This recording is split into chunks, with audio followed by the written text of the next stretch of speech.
Hello everyone and welcome to our seminar on online gambling awareness. We are happy to share with you our initiative project that aims to help students at the college self-identify their gambling addiction problem and improve their habits slowly over time. We have put up multiple posters with QR codes around campus that link to a survey about online gambling habits, and we selected 15 students based off their scores. This seminar will be offered in 2 sessions. One will be a teaching session about potential consequences of problem gambling, resources available to them to help them limit or stop gambling, and direct them to a website that has been created as a database for resources, and a forum for people to share their stories anonymously about how a gambling addiction or the recovery from it has impacted their lives. We have prepared this seminar to provide education and resources to college students about the dangers of problem gambling and resources for changing gambling habits, as this age group is the fastest growing group of gamblers. Problem gambling behaviors in young adults are prevalent, especially in young men who attend college. Behaviors that developed or began during childhood and challenges they may have faced during that time can largely contribute to the development of these risky behaviors. Some of these challenges can include conditions such as ADHD, depression, anxiety, all of which can persist throughout young adulthood or even worsen. Also, being in a new environment, disconnected from one's support system and friends, having difficulty making new friends, being isolated, bored, and exposed to substance abuse and alcohol are all things that can foster risk-taking behavior such as gambling. Coincidentally, these are all also conditions commonly present while attending college. For example, the Government of Canada reports that roughly 45% of college students report usually heavily using alcohol, and 47% of those people report some harm resulting from that abuse. I'd also like to add that in current culture, there's a shortage of third spaces or sources of entertainment and bonding that do not involve the online space.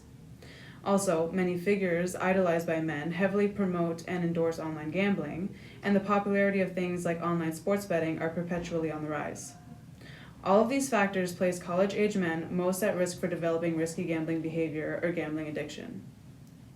The intended motivation for attending this seminar, as someone who recognizes in themselves the signs of risky gambling behavior or addiction, would be to gain access to tools and resources, as well as find solidarity and support among people in similar situations.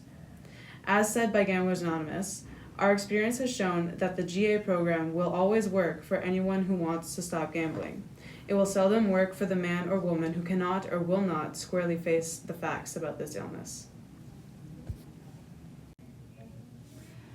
The learning goal for this seminar will be that by the end of the teaching session, participants will show an understanding of the tools and resources available to them to change problem gambling behaviors. The learning objectives for the cognitive domain of learning, by the end of the teaching session, the participants will be able to identify at least 3 risk factors and triggers associated with gambling. The strategies and materials required will be interactive seminar and workshop will be held to explain risks and triggers in short videos, in-person quiz through the Kahoot app, resource materials on identifying triggers and risk factors. The time required for this would be 45 minutes for the seminar and 15 minutes for the quiz. The materials and resources would be PowerPoint presentation, Kahoot, and website resources. The objective for the effective domain of learning would be by the end of the teaching session, participants will be able to relate through group discussions and personal reflection how their own personal experiences have influenced their gambling habits.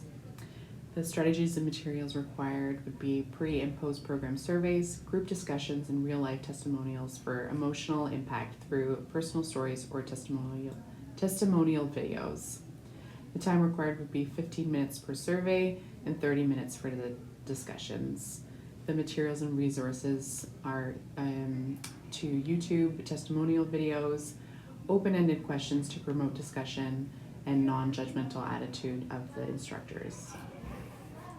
For the psychomotor domain of learning, the objective would be by the end of the teaching session, participants will have assessed a variety of resources from a website that we would create with a forum for people to anonymously share stories of how addiction or recovery have affected their lives. The strategies and materials required are a practical workshop on using apps, follow-up assessment to measure progress. The total time for the seminar would be 1 hour and a half for the workshop and 30 minutes for the follow-up.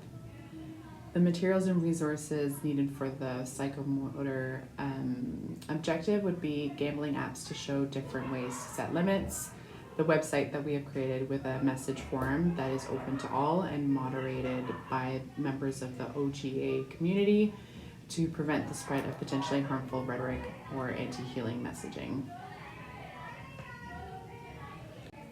For the content of the seminar, we have created a PowerPoint presentation. We start by going over signs that the gambling habits have become a problem. So behavioral, emotional, financial, and health signs that it has become a problem. And an open-ended question of if they can see any of these signs in themselves. Then we move to what the motivations for gambling are and working to identify personal triggers. Then we have included 2 testimonial videos about detailing the journey of addiction and recovery of 2 different people, and opening the floor for discussions about what they might relate to in these videos and what they might see of themselves in these people. And then we'll go over the consequences or dangers of not stopping gambling, so that they are aware of the importance of changing behavior. And then we will finally move to steps and tools and resources to changing behaviors surrounding gambling or stopping altogether. And we'll finish the presentation by doing an online quiz through the Kahoot application and discussing the answers as we go through the quiz. For our short-term evaluation, we will evaluate how well the participants have absorbed the information presented by doing a quiz in the form of a Kahoot at the end of the presentation. For our long-term evaluation, we will send them a survey 2 days before the second session to assess if they have used any of the tools or resources presented and if the education has had any tangible impacts on their gambling habits. We are also checking the message forum periodically to see if anyone has shared their stories to each other. In conclusion, we're going to educate the participants on signs that online gambling has become a problem, discuss the motivations and triggers of online gambling, and hopefully discuss what some of their personal motivations and triggers are. We will present 2 video testimonials of recovered gambling addicts and then educate them on the possible consequences and impacts their continued gambling could have. The last part of the teaching session will be resources for reducing or stopping online gambling. We will finish the seminar with a Kahoot to reinforce the key points presented. We will go over the details of the follow-up seminar and let them know that we will send out a survey 2 days beforehand to evaluate the information retention and assess if they have used any of the resources given to them from the initial session. We will also send them home with the information for the website with resources and how to navigate the message board for sharing personal stories.